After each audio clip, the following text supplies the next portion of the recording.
तमीज से बात करिए, मैं सीनियर हूँ उनका। और अब संदीप भैया छोटे नौकर लग रहे। हम तो ये जानना चाहते हैं भारतीय जनता पार्टी से कि ईडी अभी चुनाव के समय क्यों आ रही है। अगर पेपर लीक प्रकरण की कोई बात करनी थी तो 2.5 साल पहले क्यों नहीं आए।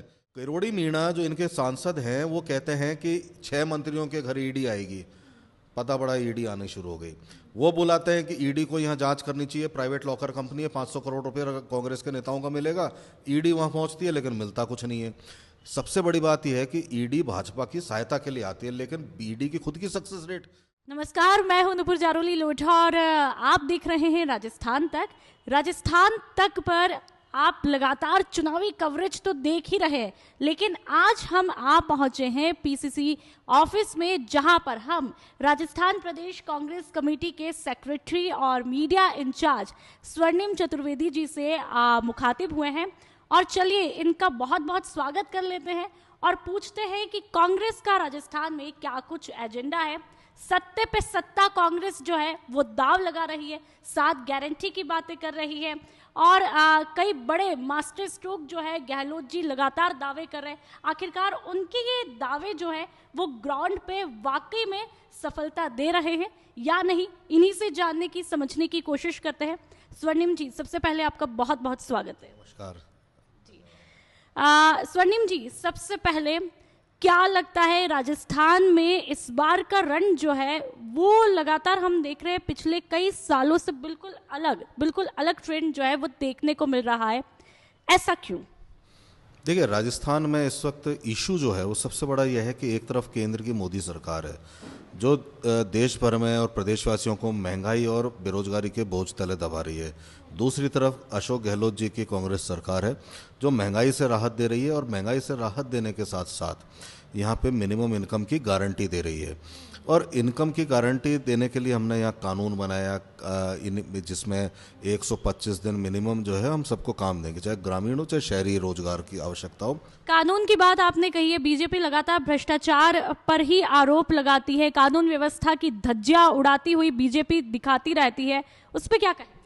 देखिए, भारतीय जनता पार्टी का काम है, लेकिन मैं आज तक ये समझ नहीं पाया कि अगर विपक्ष की यहाँ पे भूमिका निभा रहे हैं, एक उनको यहाँ मौका नहीं मिला कानून व्यवस्था से लेकर के किसी भी मुद्दे पर आंदोलन करने का, तो इसका मतलब आप समझ सकते हैं कि मुद्दा था ही नहीं।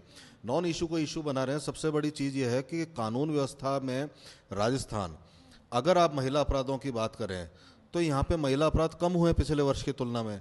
अपराध जो बढ़े हैं वो बढ़े हैं जो गुजरात से या हरियाणा से हमारे अवैध हथियार आते हैं। महिला अपराध की आप बात कर रहे हैं, लेकिन बेरोजगारी की रीट पेपर लीक को जब कल मैंने ग्राउंड पे कवर किया उसको भुला नहीं पाए लोग।